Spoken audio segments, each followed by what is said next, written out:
ကျွန်တော်နဲ့မမကြီးကျွန်တော်အသက်ကတော့25နှစ်ရှိပါပြီကျွန်တော်ကောင်မလေးကတော့နိုင်ငံခြားမှာအလုပ်လုပ်နေတာပေါ့အခုကျွန်တော်ပြောပြချင်တဲ့အကြောင်းလေးကတော့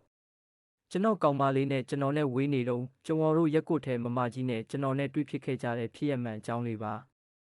ကျွန်တော်တို့ရက်ကွက်ထဲမှာကုန်းစုံဆိုင်အိမ်ဆိုင်လေးတစ်ဆိုင်ရှိတယ်အဲ့ဒီဆိုင်မှာကမမကြီးတစ်ယောက်ရဲ့သူ့အမေရဲ့သူ့သားလေးရဲ့3ယောက်ပဲရှိပါတယ်မမကြီးရဲ့ယောက်ျားကတော့လွန်ခဲ့တဲ့2နှစ်လောက်ကပဲဆိုင်ကယ်တိုက်ပြီးဆုံးသွားတယ်ကျွန်တော်ကမမကြီးဆိုင်မှာဈေးဝယ်နေကြဆိုတော့မမကြီးနဲ့ကရင်းနှီးနေတာကြပါပြီ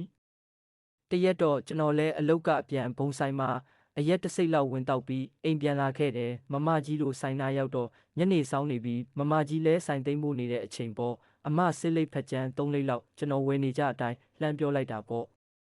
ပြောရင်းနဲ့ခါတိုင်းစော့နေတဲ့သူ့ကလေးကိုမမြင်တာနဲ့မေးလိုက်မိတယ်အမသားလည်းမတွေ့ပါလားလို့မေးလိုက်မိတယ်အဲ့တော့မမကြီးကဟုတ်တယ်ငါမောင်ကြီးသူ့ဖွားနဲ့အတူသူ့အတာအိမ်သွားအိတ်ကြတယ်ဒီအိမ်ကအဲရကိုမရှိတော့ဘူးလို့တဲ့မမကြီးကပြန်ဖြေတယ်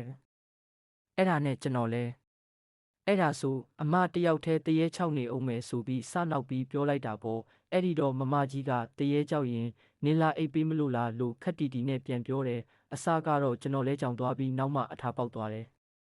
အမှန်ပြောရရင်ကျွန်တော်လဲမမကြီးကိုလှုပ်ချင်နေတာကြာပြီးသူ့တင်ပါကြီးတွေကလုံပြီးကားပြီးကောက်ထွက်နေတာပဲဈေးဝယ်သွားတိုင်းသူ့ဖင်ကြီးကိုမြင်ရင်အယမ်းထန်နေခဲ့ရတာဒီလိုနဲ့ကျွန်တော်လဲကို့အမပြင်းနေရင်အဖော်လုပ်ပေးရမှာပေါ့လို့ပြောလိုက်တယ်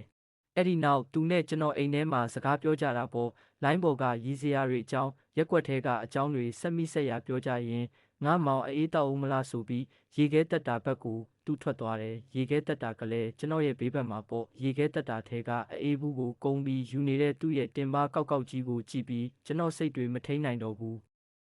အဲ့ဒါနဲ့သူ့နောက်ကနေသူ့ရဲ့ဖင်ကြီးကိုကျွန်တော်ရဲ့ထောင်မက်နေတဲ့အတန်ကြီးနဲ့ဖိပြီးတိုင်းဖက်လိုက်တယ်စကတော့သူယုံတလူကန်တလူနဲ့နောက်တော့အလိုက်တင်လေးပါလာတာပေါ့သူလဲထန်နေတယ်ဆိုတာကျွန်တော်သိတာပေါ့အဲ့လိုနဲ့သူ့ထမိန်ကိုလှန်ပြီးသူ့ရဲ့အပေါက်ထဲကိုကျွန်တော်အတန်ကြီးထည့်ပြီးအတင်းဆောင်တော့တာပေါ့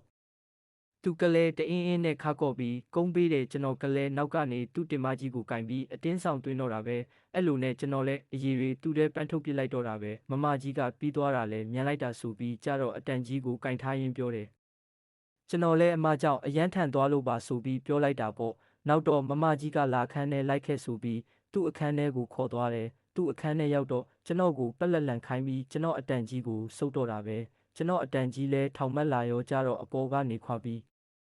အတန်ကြီးကိုသူ့အခေါင်းထဲထည့်ပြီးအားရပါရစောင်းတော့တာပဲကောင်းလို့သူလဲတအားအားနဲ့ကိုစောင့်နေတာပေါ့ကျွန်တော်ကလည်းသူ့ပေါက်စီတွေကိုအောက်ကနေကင်ဆုပ်ထားလိုက်တယ်မကြခင်မှာပဲသူလဲတအင်းအင်းអော်ပြီးကျွန်တော်ပုံမှောက်အိတ်လိုက်တော့တယ်